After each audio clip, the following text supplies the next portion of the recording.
10 दरवाजे हैं जिनकी ऊंचाई चौड़ाई एक बराबर है, लेकिन जैसा कि आप देख रहे हैं एक के बाद एक जो है छोटे छोटे नज़र आते हैं। डायमंड कट डिज़ाइन नज़र आते हैं जो शाहजहां की पहचान हुआ करते थे। शाहजहां के द्वारा हिंदुस्तान में जो बिल्डिंगें बनाई गई हैं उनकी सीलिंग के अंदर ये डिज़ाइन हमको देखने को मिलता है। टिकरी का दरवाज़ा बड़ा होने की वजह से बुलंद दरवाजे के नाम से जाना जाता है और ये जहांगीर महल का दरवाज़ा। इसलिए आपकी एंट्री शहर से जैसे इंटर होते हो तो पहला ग्वालियर दरवाज़ा है और राइट से होते हुए आप किले के ऊपर आते हैं। वहीं पास में देखें एक शाही जामा मस्जिद, ग्वालियर की शाही जामा मस्जिद। अरे कहना क्या चाहते हो? Welcome to my new blog. आपने देख रहे होंगे मेरे चैनल पे कि ग्वालियर के लिए एक सीरीज चल रही है अपनी, तो ये उस सीरीज का सेकंड पार्ट है। तो आज हम आपको दिखाने ले चल रहे हैं अपना जहांगीर का किला और अपना शाहजहां का किला। तो इस वीडियो में बने रहिए और अगर आपको ये वीडियो पसंद आती है तो मेरी वीडियो को लाइक और मेरे चैनल को सब्सक्राइब से जरूर कीजिएगा। तो चलिए हम शुरू करते हैं। पार्ट्स के अंदर 2 बिल्डिंग और बने हैं जो जहांगीर महल और शाहजहां महल के नाम से जाने जाते हैं। आप दरवाजे पर देखेंगे यहाँ बोर्ड लगा हुआ है जो आर्कियोलॉजिकल ने लगाया हुआ है, जहांगीर महल, शाहजहां महल। क्योंकि मुगल अधिकतर दिल्ली आगरा रहा करते थे, लेकिन जब भी ग्वालियर आते थे तो पीछे वाला जो महल है वो जेल के रूप में इस्तेमाल किया। तब उन्होंने यहाँ पर अपने 1-2 रात बिताने के लिए रेस्ट हाउस जैसा बनाया था।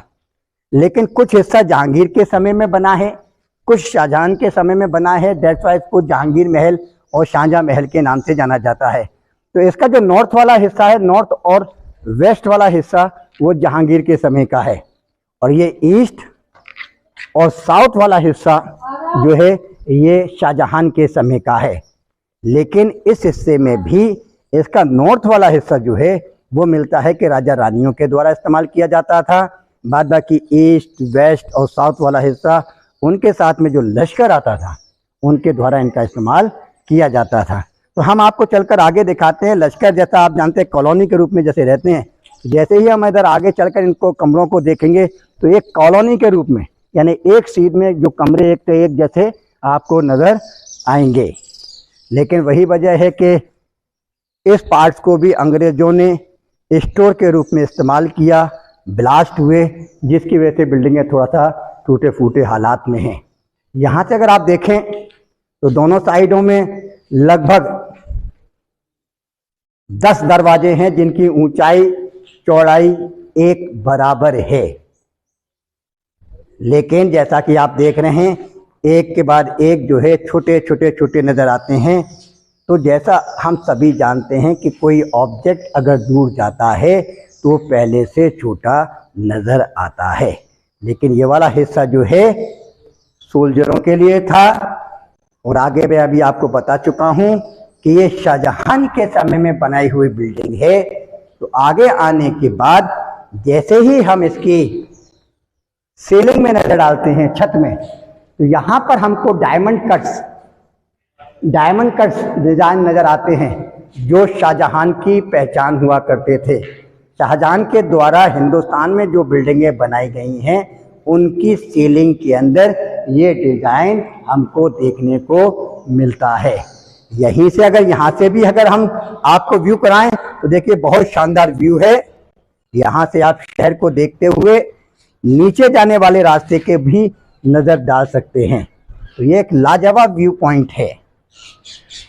यहीं से शहर नज़र आ रहा है। किला हमारा जैसा पहाड़ पर बना है, तो आप देख सकते हैं। अगर हम आपके राइट साइड पर देखें आपको यहाँ से पहाड़ नज़र आ रहा होगा। पहाड़ के ऊपर किले की बाहरी दीवार बनी हुई है। आइए आगे प्रस्थान करते हैं। बीच यहाँ पर एक बड़ा तालाब बना हुआ है जिसके अंदर बरसात का पानी जमा किया जाता था और उसका इस्तेमाल साल भर पीने के लिए किया जाता था।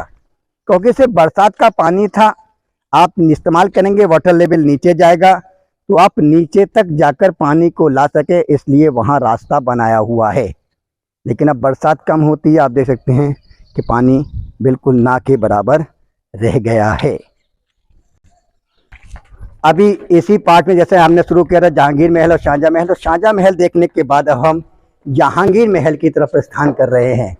जैसे ही हम यहाँ से अंदर की तरफ बढ़ते हैं तो यहाँ पर हमको मिक्स आर्किटेक्चर देखने को मिलता है। उसकी वजह यह है कि जहांगीर के समय में बहुत सी बिल्डिंगों का जो निर्माण हुआ उसमें हिंदू आर्किटेक्चर और मुग़ल आर्किटेक्चर दोनों देखने को मिलते हैं। तो अगर आप इसके बड़े दरवाज़ों को गौर से देखो तो इस पर हिंदू आर्किटेक्चर है, जिसमें पीकॉक मोर की चोंच जैसा डिज़ाइन है, हाथी की सूंड जैसा डिज़ाइन है जो हिंदुज़म में आता है। और आगे बढ़ते हैं तो यहाँ पर थोड़ा सा मुगलिया झलक नज़र आती है। तो आप सभी जैसा जानते हैं कि जहांगीर की जो माँ थी Jodha Bai, she was Hindu and father was Mughal Akbar. और तो अकबर और जहांगीर के समय में बिल्डिंगों के जो बिल्डिंगें बनाई गई हैं उनमें मिक्स आर्किटेक्चर मिलता है।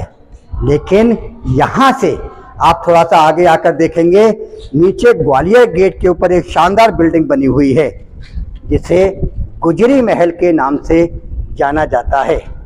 ये राजा मानसिंह की नवी रानी के लिए महल हुआ करता था जो वहाँ रहा करती थी। रानी की जाति गुजर थी, दैट्स वाई उसको गुजरी महल कहा जाता है, जो प्रेजेंट में स्टेट आर्कियोलॉजिकल के अंडर में म्यूजियम बना हुआ है, संग्रहालय है। तो नवी रानी वहाँ रहती थी। इसी के साइड से अगर आप निगाह डालोगे तो ग्वालियर गेट, आपकी एंट्री शहर से जैसे इंटर होते हो तो पहला ग्वालियर दरवाजा है और राइट से होते हुए आप किले के ऊपर आते हैं। वहीं पास में देखें एक शाही जामा मस्जिद, ग्वालियर की शाही जामा मस्जिद बनी हुई है, जिसके विषय में मिलता है कि लगभग औरंगजेब के पीरियड की बनी हुई है। 1662 में इसका निर्माण किया गया था और आज भी इसमें नमाज अदा की जाती है। वहाँ पर ट्रेन नज़र आ रही है, देखिए धीरे से राइट साइड पर, जो आगरा से ग्वालियर की तरफ आई है। माँ, मुझे कुछ दिखाई नहीं दे रहा माँ। ये नीचे जामा मस्जिद, वापस आप ऊपर आ जाते हैं तो यहाँ पर भी एक शानदार व्यू, हवा का झोंका, शानदार हवा आ रही है, रोशनी आ रही है। और पहले क्लॉक में जो आपने महल देखा था मानसिंह महल, उससे अगर इसका कंपैरिजन किया जाए तो दोनों में बहुत डिफरेंस है। चोट बैले वाला महल, उसके रास्ते कम चौड़े थे, ऊंचाई कम थी, जबकि ये वाला जो महल है रास्ते लंबे चौड़े हैं, ऊंचाई ज़्यादा है। बिकॉज मुग़लों की बात अगर करें तो सिर्फ साउथ को छोड़कर लगभग पूरे हिंदुस्तान पर मुग़लों का शासन था। दैट्स वाई उन्हें किसी तरह का कोई भय नहीं होता था। तो ये जहांगीर महल है। इसकी हम आपको छत के ऊपर ले चलते हैं। यहाँ से आपको एक शानदार व्यू मिलेगा। मैं पहले भी आपको कह चुका हूँ कि इस पार्क के अंदर बिल्डिंगें तो थोड़ा सा टूटे फूटे हैं, लेकिन व्यू पॉइंट लाजवाब हैं। तो अब हम छत की तरफ जा रहे हैं, जहां से आपको और भी अच्छा नज़ारा देखने को मिलेगा।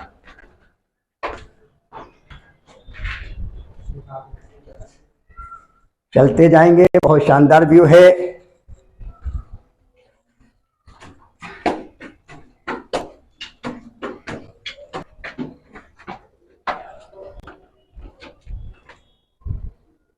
यहाँ से जैसे ही हम छत पर आते हैं तो लगभग हमको यहाँ से ग्वालियर किला पूरा नज़र आता है। अगर आप सामने निगाह मारें, विक्रम मंदिर, उसके बाद मान मंदिर, मान मंदिर के बाद गुरुद्वारा भी नज़र आ रहा है। लेफ्ट साइड पर देखेंगे तो सास बहू का मंदिर भी दिखता है।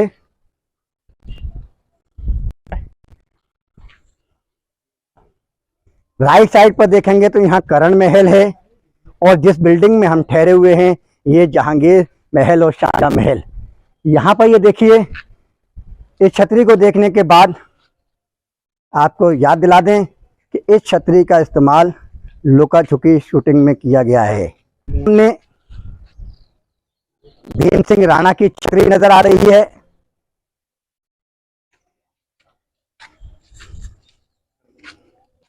वहां तालाब भी नजर आता है जिसे जौहर कुंड कहा जाता है। तो यहाँ से लगभग पूरा ग्वालियर फोर्ट नजर आता है। और थोड़ा सा अगर हम बाहर निकल जाएं, पहाड़ किले से बाहर निकल जाएं, तो पीछे की साइड में आप देखें पहाड़ नजर आ रहे हैं। तो ग्वालियर हमारा जो है ये पूरा पहाड़ी इलाका है और यहाँ पर जो पहाड़ों की रेंज है वो विंध्याचल है। विंध्याचल का जो पत्थर है वो येलो सैंडस्टोन होता है, पीला पत्थर होता है। थोड़ा सा अगर हम नॉर्थ में आगरा की तरफ निकल जाते हैं तो वहाँ जो पहाड़ पाए जाते हैं वो अरावलीज हैं, जिनका स्टोन पिंक और रेड होता है, जिससे आगरा का रेड फोर्ट, दिल्ली का रेड फोर्ट बनाया गया है। और अगर हम साउथ दक्षिण की तरफ जाते हैं तो उधर सतपुड़ा रेंज पाई जाती है, जिसका स्टोन ब्लैक होता है। तो अगर साउथ की तरफ आप जाएंगे तो काले पत्थर से बने हुए मंदिर हमको देखने को मिलते हैं। तो यहाँ से हमने ला करके आपको लगभग पूरा किला और शहर का व्यू कराया, क्योंकि हमारा जो शहर ग्वालियर किला है वो इस समय शहर के बीचों बीच बसा हुआ है। अगर हम आपको निगाह करें तो देखें आप, किले के चारों तरफ आपको शहर नज़र आएगा। पूरा एक ग्राउंड मार दो। हम इसी जहांगीर महल के हिस्से में ही आपको हम लेडीज वाला पार्ट दिखाते हैं, क्योंकि जैसा आप सभी जानते हैं कि पहले लेडीज पर्दे में रहा करती थी। यहाँ पर ये वाला जो हिस्सा है ये लेडीजों के लिए हुआ करता था। इसमें साइड से अभी एक दीवार बनी हुई है, लेकिन यहाँ पर कभी शानदार जालियां हुआ करती थी, यहाँ से रानियां बाहर का नज़ारा कर सकती थी। इतनी ऊंचाई पर होने के बाद भी रानियां उस समय पर्दे में रहा करती थीं, जिनको के लोगों के द्वारा डिस्ट्रॉयड कर दिया गया था। तो अभी आर्कियोलॉजिकल ने यहाँ पर इसको दीवार उठा के बंद कर दिया है। तो ये वाला हिस्सा जो है लेडीज़ों के लिए हुआ करता था। अभी आपने देखा होगा हम नीचे उतर के आए थे, तो मैं आपको लेके चल रहा हूँ ये पुराने जो टाइप का जो टॉयलेट वगैरह होता था उनका, तो वो मैं आपको दिखाता हूँ। अभी मजा आएगा ना भिड़ो। ये आप देख सकते हैं, ये वो टॉयलेट है, और ये पत्थर देखो आप, उसी टाइम जैसा दिख रहा है, आप देख भी रहे होगे। ये तो टट्टी है। अबे साले उसी टाइम का है, तो ये बहुत टाइम हो गया है समथिंग, हमने देख ही लिया है। चलिए हम चलते हैं आगे। हैं इसी पार्ट में काफ़ी बड़ा एरिया, इसका काफ़ी बड़ा एरिया है। इसी पार्ट में से हम आगे सामने अगर निगाह मारते हैं तो वहाँ एक बिल्डिंग नज़र आती है जो कि ऑर्डिनेंस फैक्ट्री थी, और अंग्रेज़ों के द्वारा उसका निर्माण किया गया। अंग्रेज़ों ने सामने वाली बिल्डिंग को बनाया है, इसलिए बिल्डिंग के ऊपर ब्रिटिश आर्किटेक्चर अलग नज़र आता है। यहाँ मिलता है कि वो एमुनेशन बनाया करते थे, बारूद, तोपें, बंदूकें, तोप के गोले, और उस फैक्ट्री में एमुनेशन बनाने के बाद सभी पुरानी बिल्डिंगों को स्टोर के रूप में इस्तेमाल किया था। यहाँ अगर आप राइट साइड पर देखेंगे तो एक तालाब भी बना हुआ है, जिसे जौहर कुंड कहा जाता है। लेकिन ये जो तालाब इतना बड़ा आप देख रहे हैं, इसे अंग्रेज़ों के समय में बड़ा किया गया, इसलिए कि इस फैक्ट्री बनाई थी तो बरसात का पानी ज़्यादा से स्टोर किया जा सके फैक्ट्री के लिए, इसलिए तालाब को बड़ा कराया गया था। अदरवाइज़ मिलता है कि यहाँ एक छोटा कुंड हुआ करता था जिसे जौहर कुंड कहते थे। 1232 में जब इस किले के ऊपर इल्तुतमिश, जो कुतुबुद्दीन ऐबक का दामाद था, उसका आक्रमण हुआ है, तो यहाँ पर राजपूत लेडीज़ के द्वारा जौहर किया गया था। आप सभी जानते हैं जौहर प्रथा पुरानी प्रथा रही है हिंदुज़म में, राजपूताना में खासकर हुआ करती थी कि जो भी राजपूत मर जाया करता था उसकी वाइफ आग में कूदकर जान दे दिया करती थी। तो हमारे ग्वालियर से भी मिलता है कि 1232 में इल्तुतमिश का जब आक्रमण हुआ है तब यहाँ पर राजपूत लेडीज़ ने जौहर किया था। इसी के पीछे बिल्डिंग और नज़र आ रही है सर, जिसे भीम सिंह राणा की छतरी कहा जाता है। ये भीम सिंह राणा की याद में बनाई गई। 17 से लेके 1761 के बीच यहाँ पर जाट जाति के राजाओं का भी राज रहा है। जैसे जाटों के बारे में आपको याद दिला दूं कि बाद बाकी राजा महाराजा लिखते थे, जाट राजा जो हैं वो लोग राणा और महाराणा लिखना पसंद करते थे। तो 1756 में यहाँ मिलता है कि जाट जाति के राजा भीम सिंह राणा की जब डेथ हुई तो उनकी बॉडी को उस प्लेटफॉर्म पर जलाया गया, और बाद में फिर उनकी मेमोरी में, उनकी याद में इस बिल्डिंग का निर्माण कराया गया है। यहाँ पर हर साल जाट लोगों के द्वारा एक जाट राणा मेला भी लगाया जाता है, जो लगभग कभी फरवरी और दिसंबर जो भी है उस समय में पड़ता है। तो ये भीम सिंह राणा की छतरी, आगे जौहर कुंड, साइड से ऑर्डिनेंस फैक्ट्री, बारूद खाना, पीछे जो महल है ये जहांगीर महल और शाहजहां महल। इस जहांगीर महल और शाहजहां महल को अगर हम यहाँ से देखते हैं तो ये इंदौर में मांडू में बने हुए जहाज महल से मिलता जुलता मिलता है। अगर कभी आपका इंदौर जाना हो तो वहाँ जा कर के देखें, वो इस जैसा ही बना है। दरवाजे जो हैं वेस्ट साइड में और उनके आगे सीढ़ियाँ देखने को मिलती हैं, जबकि हिंदुज़्म के अनुसार जो बिल्डिंगें बनाई जाती हैं उनके खिड़की दरवाजे अधिकतर ईस्ट साइड पूरब में होते हैं, क्योंकि हम जैसा जानते हैं हमारे देश में, भारत देश में हवा जो है वो अधिकतर पूर्वाई चलती है। तो बढ़िया से हवा जो कमरों के अंदर आ जा सके इसलिए पूरब में खिड़की दरवाजे हिंदुज़्म के अनुसार बनाए जाते हैं। अगर हम आपको इस फूड का और दरवाजा दिखाने के लिए जा रहे हैं, जिसे ढोंडापुर गेट के नाम से जाना जाता है, जो कि अभी प्रेजेंट में आर्कियोलॉजिकल डिपार्टमेंट के द्वारा बंद कर दिया गया है। लेकिन कभी यहाँ से दरवाज़ा हुआ करता था जहाँ से लोगों का आना जाना भी होता था। यहाँ से आए देखें, इस किले का ये तीसरा दरवाज़ा जिसे ढोंडापुर गेट कहा जाता है। तो वहाँ अगर आप गुम्बदों के साइड से देखेंगे तो बीच में आपको दरवाज़ा बंद मिलेगा, नहीं तो यहाँ से भी ये दरवाज़ा शहर में निकल जाया करता था, जिसे ढोंडापुर गेट के नाम से जाना जाता है। अगर इसके आर्किटेक्चर को देखें तो ये मिक्स आर्किटेक्चर है। इसमें गुम्बदों के ऊपर जो आर्किटेक्चर है वो हिंदू आर्किटेक्चर है, क्योंकि बनाने वाले राजा का नाम ढोंडामल, तो ढोंडापुर गेट है। थोड़ा सा और अंदर आकर के पीछे की साइड में एक बिल्डिंग बनी हुई है जो प्रेजेंट में हमाम खाना के नाम से जानी जाती है।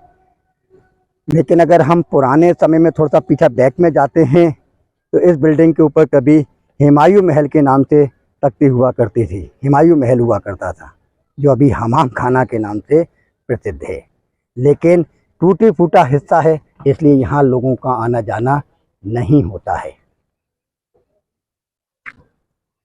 हमने गए थे दूसरे वाले दरवाजे से जो अंग्रेज़ों के द्वारा बनाया हुआ था, बट ओरिजिनली इसका जो दरवाज़ा है वो सामने है, जो लगभग फतेहपुर सीकरी से मेल खाता है।